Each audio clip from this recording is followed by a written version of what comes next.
it's not that I didn't like the person I was, it's just the unknown scared me. Again, it comes back to the control thing.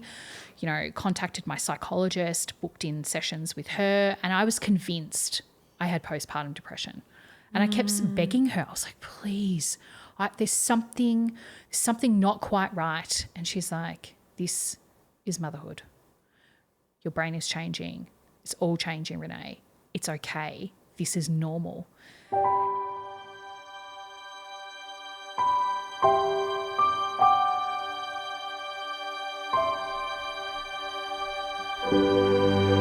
Hi everyone, welcome back to No Place Like Home. I am Larissa and I'm here with Jess. Hello. And we are joined today by Dr. Renee White of Also Fill Your Cup. Welcome. Thank you. Thanks all so the much way from for having me. Tassie. Thank you. But I am us. Melbourne born and bred, so I feel like I'm back at home. Right. Yeah. So how long have you been in Tassie for? 2 years now. Right. We fled the mainland during COVID. You're a COVID jumper. I am. Good on you. Yes, we're one of those crazy Good on families you. that bought their house off the internet after my mother-in-law walked through there on FaceTime because my husband's a Tassie boy. Yeah, okay. And off we went. Good on you. Well, there you go. Now we know a bit about you. Talk us through your qualifications, training.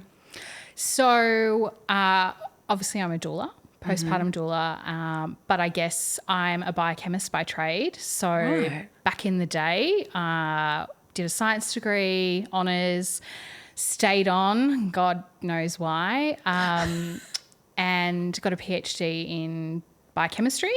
I guess my second major was immunology, and then was a medical researcher for quite a number of years, and pulled the pin on that, and then decided what's better than more education, and then went and did a master's in intellectual property law, and then I was an attorney for almost a decade. Goodness, so, you're not exactly choosing things that are like the same. No, or like I'll just do this. This is something nice to do. I'm just going to go up here. Wow. Yeah. We were talking offline earlier about slash careers and just, doing lots of different things all at the same time. And I think that's just the way my brain's wired. Okay. And I guess as part of all that, on the side, I've run a business with my husband as well. So I've kind of got oh my goodness, the research, the business, the law, professional services.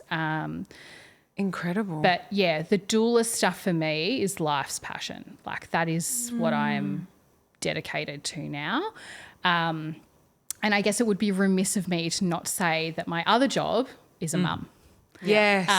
So yes, mum of one, yes, one and done, which has probably led me exactly to where I need to be as a doula. It was absolutely the catalyst for why I became a doula as well. As most things are in life, hey? Yes.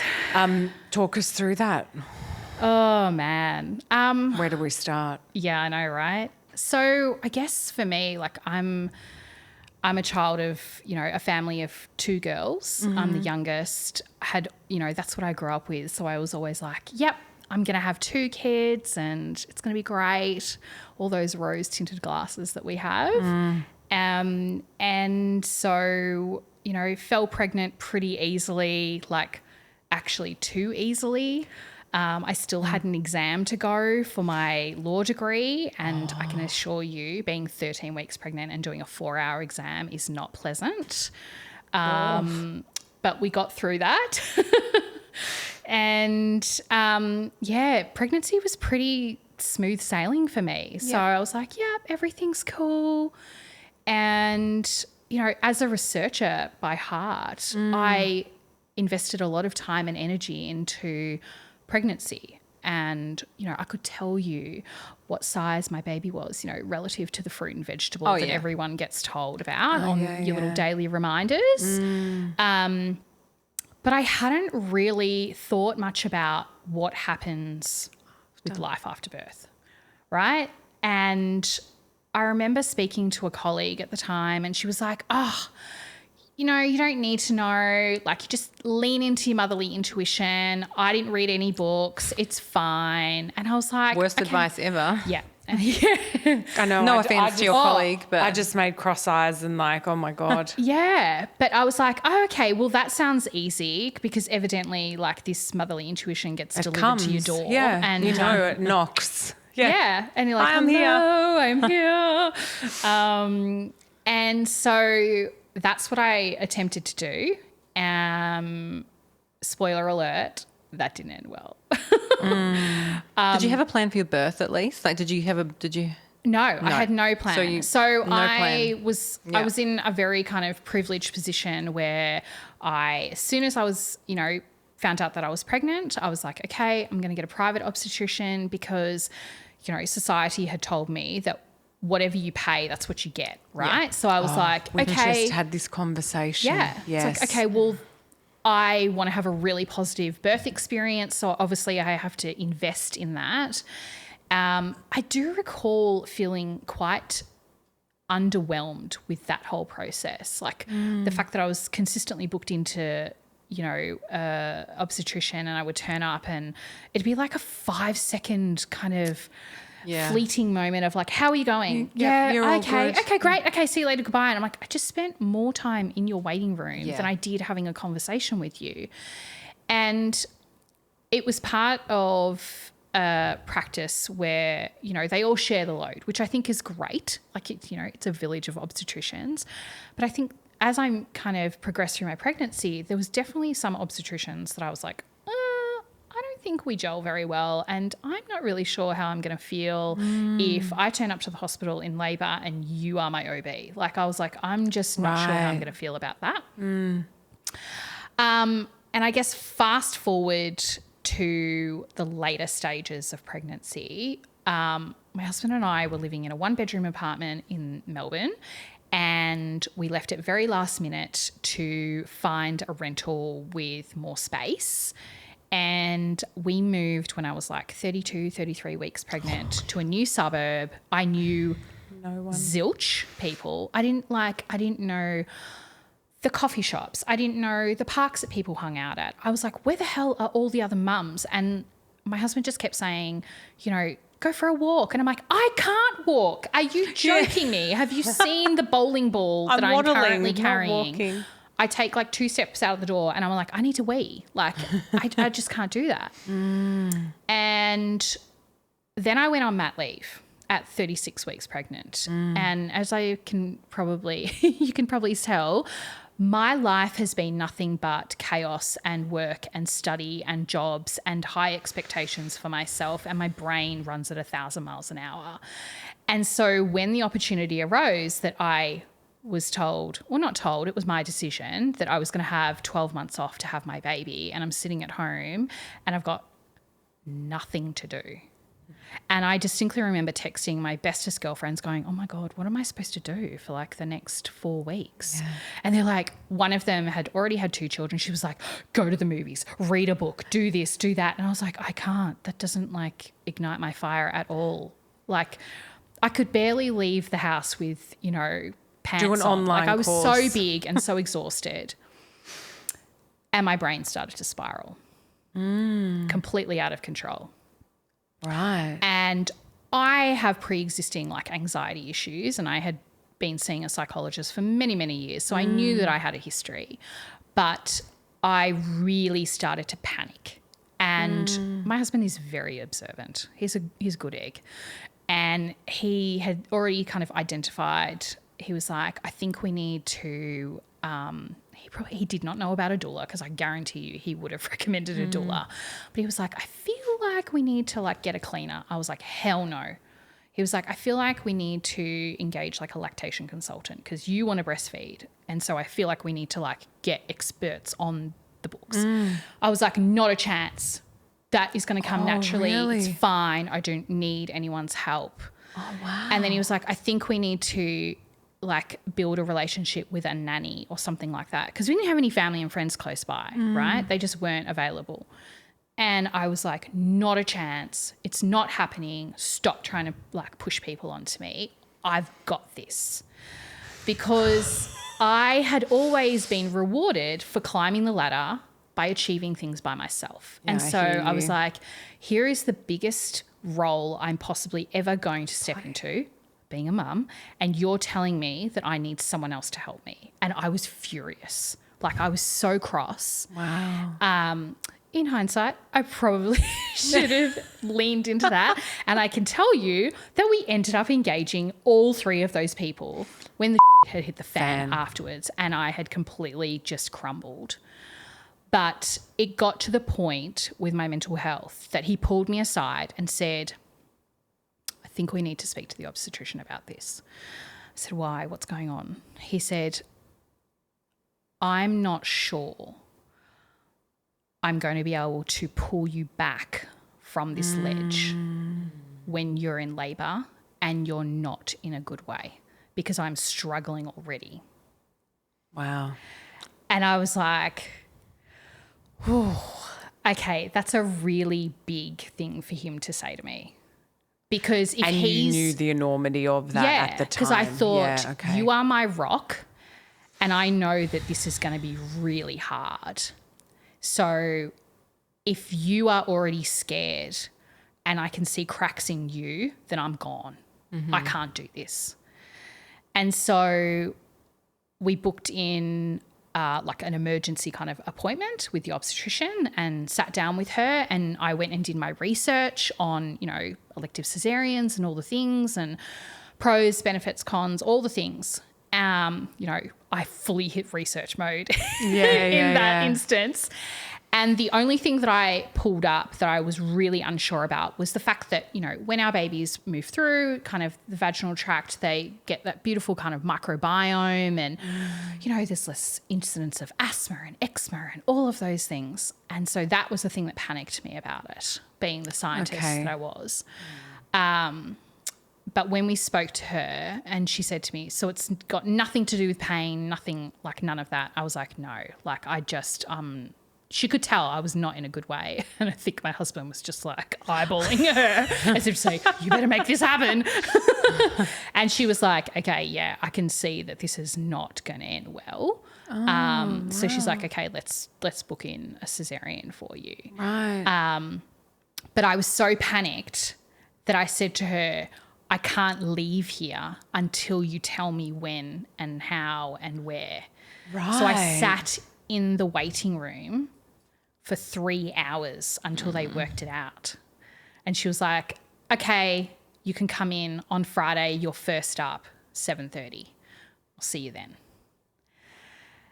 Right. And it was pretty full on but at the same time, because I was so hell-bent on not having a cesarean, because I was like, oh my God, the judgment, the guilt. How is this going to affect my baby? I couldn't care less about myself. Was it a control thing? Oh, absolutely. Yeah. Absolutely. Yeah. But equally, I didn't want to tell anyone. Like even my bestest friends, I did not want to tell anyone, and I was panicking about that. And he's like, it doesn't matter. Like it doesn't matter. As long as you're okay, when you were having a girl, as long as she's okay, like it doesn't matter. Like look where you are right now. This is not going to end well. So I was terrified, but at the same time, it was that, I guess, relinquishing control back and going, I've got this. I can manage this now. And it was the most, I've got nothing to compare it to. But it was the most spectacular birth ever. Like it was so beautiful and it was everything that I wanted. But then the postpartum. And it was everything that I didn't Can I just say expect. one thing? I feel like there is a lot of shaming around cesareans and it's really toxic. And I think it's really important for people who are having an elective cesarean to share that, because it's normalising that as well for their friends. I just think any kind of shaming of anyone for their choices is not welcome. And we need to work against that any way we can. Yeah. You should never be judged for how you choose to birth your baby. I know that now, Jess, but it's so Of course, hard. at the time, and you were a wreck as well. Exactly. Yeah. And I'm more saying it for the listeners. Oh, you know, absolutely. And, you know, we have clients as well where I honestly believe that, you know, people have heard my birth story previously and they have come to us knowing that there will be no judgment. Yeah. Yeah. You know, because they know straight off the bat on the first conversation that we're having on the phone, it'll be, so I'm having a cesarean, I'm all booked in, and I'm like, great, amazing, that's amazing. And some people are taken back, but others are like, oh yeah, I knew you'd be cool with that. Mm-hmm. Yeah, I think it just still blows my mind that we have so much judgment around all of these things that are ultimately our choice. Yeah. I just, it's still just like blows my mind, but. But something I feel like, you know, even in the workplace, and I, you know, law firms are not, don't have a great reputation for these things. But, you know, as soon as I was pregnant, as soon as anyone's pregnant, I feel like something happens in society where people think that your body is fair game. Yeah. You know, people reaching out to touch or, oh, so how are you planning on birthing? Which hospital are you going with? Are you going private? Are you going public? Like, when does this happen? Like what? It's so at tricky. What point does someone flick a switch and go, everything in my personal life is up for grabs fair game. and P.S. I'm allowed to judge you like so many times. Based on the choices you're making. Yeah, I don't get it. Yeah, I mean, I agree with you. It's a fine line between curiosity. Like curiosity is great, judgment isn't, and it's like, Anyway, sorry, I interrupted you before. Your postpartum. So tell us about your postpartum. A train wreck? Like Miley Cyrus wrecking ball. Like that's all I can tell you. It was so full on. Like, again, I went private. So we had the benefits of going to a hotel on day 3. And I remember distinctly like lying in the bed next to my husband and like being, you know, I was terrified, like my guts are going to come out of my, you know, incision. So I'm lying on my back and I'm just crying, just hysterically crying. And I just remember him like grabbing my hand and he's like, it's going to be okay. And I said to him, I don't want to do this anymore. Like I want to get off the merry-go-round because it was just crying and feeding. But I mean, what day were you? Day 3. Yeah. Did So anybody tell you about the hormone drop? I mean, like people tell you, but like you don't know the reality of it. Like no one can say, P.S. you're going to feel like shit. Yeah, and I think that therein lies the detail that, you know, and it is, right? Because you wouldn't I know that for me, when I talk to people who are pregnant and they're like, Riss, I know like you'll tell me what really happens.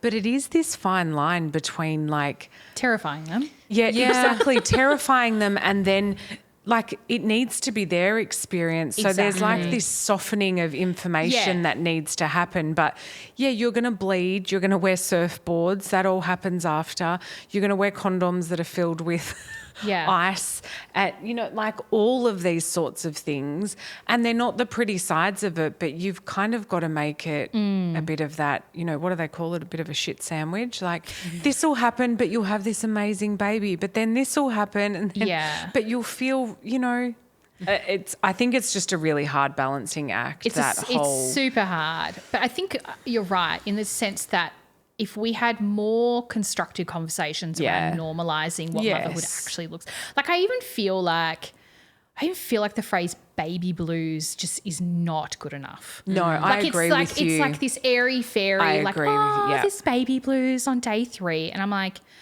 no. Like the scientist in me goes, okay, what the hell does that actually mean? Yeah. Like there's a huge hormone drop and you're going to feel like this, but it's just the chemicals in your body and this is what you're going to feel, but it's normal. Yes. That's what we have to say. It's normal. This is what happens. It happens to everyone. Yeah. It won't last forever or it shouldn't last forever. Yeah. And maybe, you know, these are the things that you can actually do to support you in that moment. Because I think that's the other conversation that we don't talk about, right? What are the things that you can actually do to support yourself? Like my poor husband, he was just beside himself. He was great, but he just was like, what is going on? Yeah, because I'd always been this like very determined, assertive person, and he's just like, holy moly, she's completely lost control and don't know what to do now.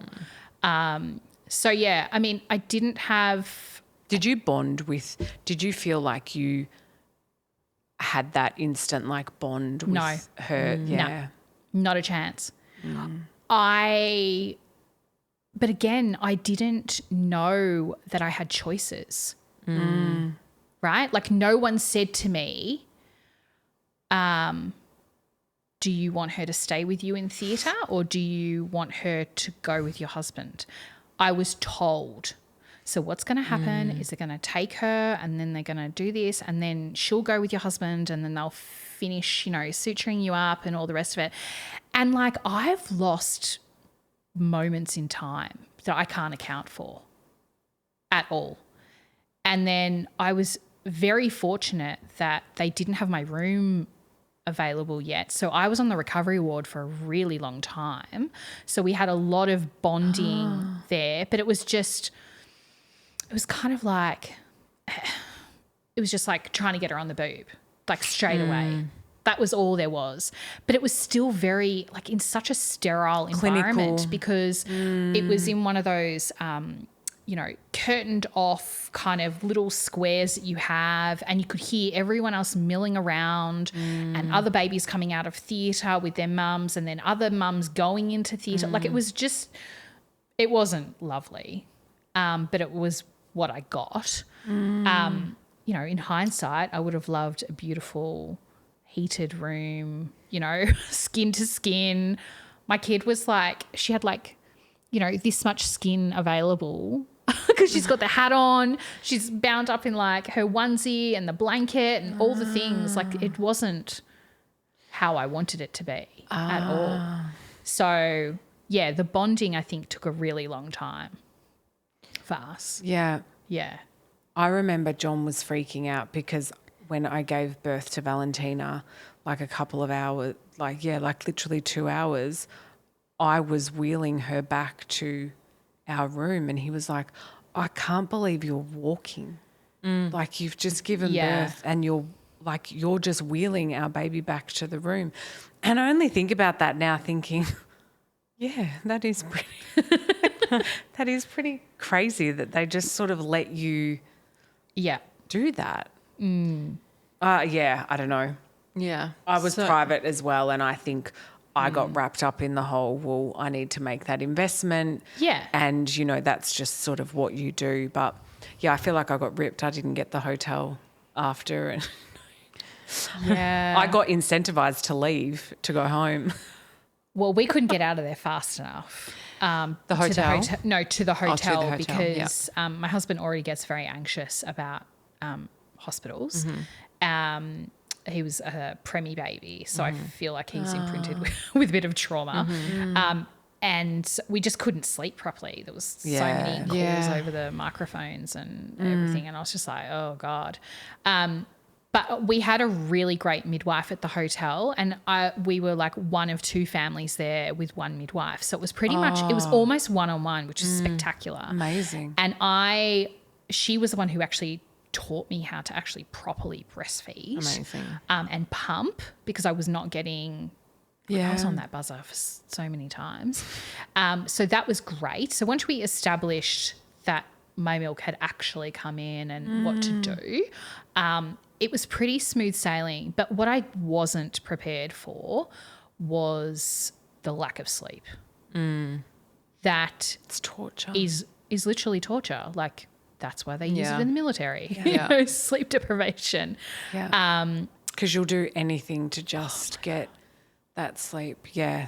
I still now, like when if I get really quite anxious, I know it's because I'm tired. Yeah. And I know that that's still almost a trauma response from my postpartum, that the trauma of not sleeping or not being able to sleep, it just sends me, batty. Yeah, it's crazy. And so then you went home. Went How was home. We were lucky. So my mother-in-law stayed for, I think, 10 days. She was over from Tassie and she was great. She just kind of milled around and, you know, did meals and washing and all that kind of jazz. But at the same time, kind of left us to our devices. So that was lovely. But then she left and my husband went back to work because he was running our business. And that all happened at the same time. Yeah. So I was like, oh, okay. And I also knew that he was going to have to travel overseas in like 2 or 3 months as well. So, you know, it became quite scary quite quickly. And it was just that onslaught of, oh my God, this is my life now. And it's just feeding and sleeping and attending to my baby. And I think the thing that I really struggled with the most is because my identity was so wrapped up in my career and that was gone. And I was like, who the hell am I? Like, what is this? Yes. And I felt in my bones, I was like, there's something is changing. Something is different. It's not that I didn't like the person I was. It's just the unknown scared. Yeah. Again, it comes back to the control thing. You know, contacted my psychologist, booked in sessions with her, and I was convinced I had postpartum depression. And I kept begging her. I was like, please, there's something not quite right. And she's like, this is motherhood. Your brain is changing. It's all changing, Renee. It's okay. This is normal. And I was just like, oh my God. Yeah. Are you sure about this? She's like, absolutely. And we ran through all the different things about, you know, what the telltale signs are for postpartum depression. She's like, you don't have any of those. This is just motherhood. Like, this is you learning that this is the new kind of person that you are. Do you think that you were more connected to that because of your science background and sort of you were more innately aware of those changes? Yeah, I think so. Yeah. Yeah, I mean, so the research tells us that people who have pre-existing mental health issues and anxiety, type A personalities like myself, struggle more in motherhood because we just have these expectations of like, this is how it's always been, so this is how it's going to be. And then, you know, you get the wrecking ball come through your life and you're like, hold on a minute, this is not what I planned. So, yeah, it's a tough gig. And like, stupid stuff. Like, I've said this a million times. Like, I had 2 batches of spaghetti bolognese sauce in my freezer and I was like, I got this. Like, how ludicrous does that sound saying it now, right? But honestly, like, I was like, I legitimately thought I'm going to have so much time because in my brain, all I was computing was I don't have to go to work anymore, and therefore those hours can be filled with cooking and cleaning and walking to the cafe and like milling around with other mums and going to mother's group and things like that. I had never accounted for, you know, postnatal depletion, the severe anxiety that I had with the sleep deprivation. Like, nothing prepared me for that whatsoever. We always come back to this in this podcast, and it's that whole concept of you don't know what you don't know. Yeah. It's like, how could you, and you know, you say now that it's ludicrous that you only had 2 batches of spaghetti bolognese sauce, but you didn't know. No, you know? Exactly. But I think this is the crazy thing, right? And this is what is not in the mainstream, is that all these first-time parents still have this picture of all of the things that you've just talked Putting about. the baby down, drowsy but awake. Yeah. Yeah, That it's one, all that's a that. doozy. Oh, that's my favourite. Yeah. So how do we articulate that and say, no, plan for these things? Like, it ends up actually being more important than the pregnancy and the birth. Obviously, everybody's different, but these things are actually the things that matter in the postpartum. Yeah, I think, I'm all about education. Yeah. And I think knowledge is power. Mm-hmm. And so the more oxygen that we give to those conversations without terrifying people as well, because it's a fine line, right? That's the only way that we're going to get through with people. But I also think science, like people are driven by data. Yeah. And so there needs to be more research around women's health and the benefits of, certain things. Yeah. And like it's not going to happen in our generation. It's not. But I think, the things that we do for our children, how we demonstrate to them about the importance of proper, good postpartum care versus, you can spend X amount on some fandangle pram or you can invest that money into a postpartum doula, for example. Yeah. One of my clients' husbands says this to every single person who will listen: buy the Kmart cot or the IKEA cot and get a doula. Yeah. He's like, it is the best money we ever spent. Yeah. I was their doula for their second child and it's... Yeah. There just has to be more conversation. And I think... I'm hoping in my daughter's generation it will come. Like she already says to me, like she's obsessed with babies. And so every time I talk about the fact that, I'm going to go look after a mum, she's like, oh, one day, mum, I'm going to come with you and I'll get to look after the babies while you look after the mum. And I'm like, yes, this is what needs to happen. Yeah. We need to be the role models for the next generation and go, you know what? That Instagram-worthy nursery means nothing. Nothing.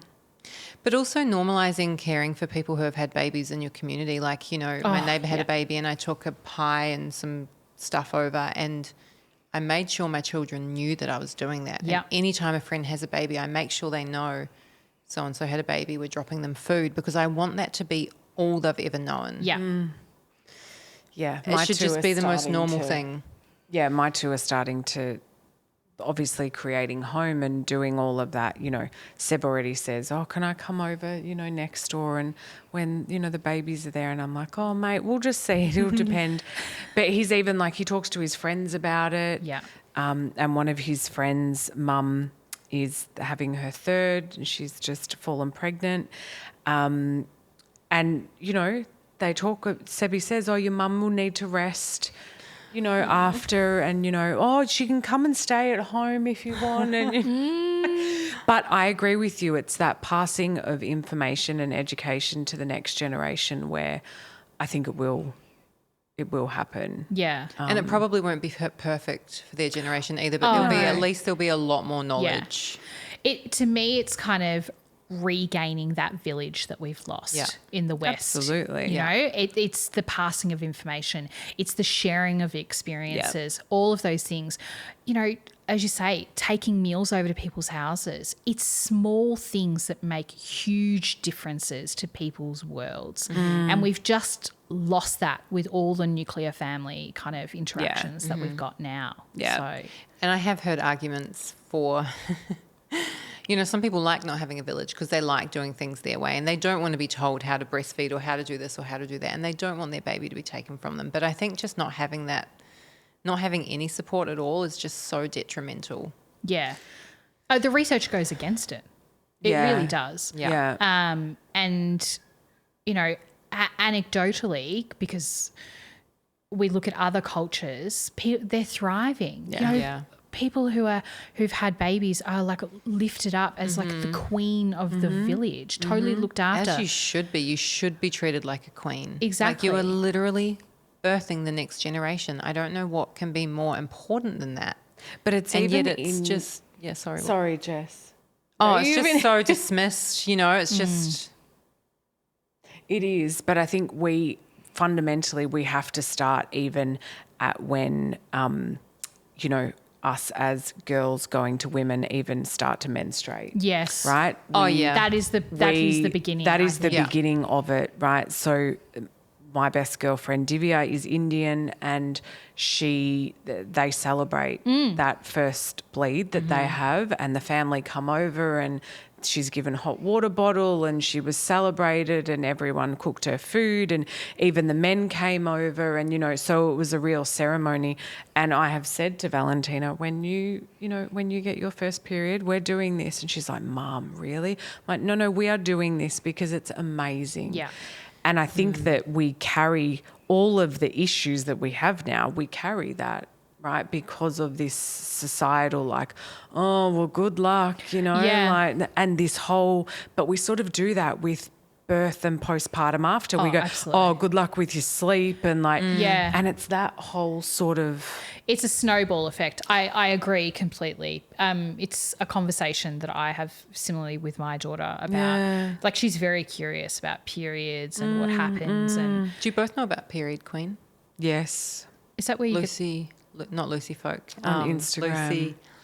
I can't remember her full name. She's got a podcast as well, and it's aimed at young girls who are going through. I've seen the almost like the celebratory kind of boxes that you can get with that's cool things like that. Yeah, they're super cute. I honestly can't wait for my daughter to get her first period, because I just think it's so wonderful, and just to normalize it. And I have conversations with her now where previously, she's 6 now, so I can have conversations with her. But she's so mindful of the fact that now I'm getting my period today and I need to go and rest. And it's not to say we can't hang out. She will literally sit on the bed next to me and, with her iPad for 20 minutes. And I'm like, I just need to have a rest before I can come play with you. And she's so down with that. And she's just like, oh, do you need anything, Mum? Darling, mine is movie night. Now I'm like, movie night, movie afternoon, movie day. movie day. P.S. We're getting Uber Eats. Yes, absolutely. I actually stock my freezer for my period. Oh, I vibes, have tried to do that if I'm on track. Yeah, I don't always, but there's a lot of Uber Eats as well. Yeah, my boys know we call it Mama Blood. Oh, I've got my Mama Blood. They know that I need a lot of chocolate and a lot of rest. That's so cute. Yeah, it's important.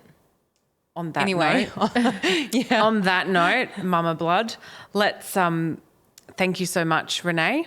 We will chat to you in the next episode, and we're going to talk all things sciencey and fact. Awesome. Get into it. Thank you. This podcast represents the opinions of our hosts and their guest speakers. Views and opinions expressed in the podcast are our own and do not represent that of our places of work. This podcast is for informational purposes only, and content here should not be taken as medical or professional advice. Please consult your healthcare professional for any personal recommendations and medical care. While we make every effort to ensure that the information we are sharing is accurate based on the best available information at the time of recording, we welcome any comments, suggestions or feedback via our website contact form, home.com.au/contact. Names and details of personal experiences may have been changed to allow for anonymity and privacy. To join the conversation, join us on social media at Homb Postpartum.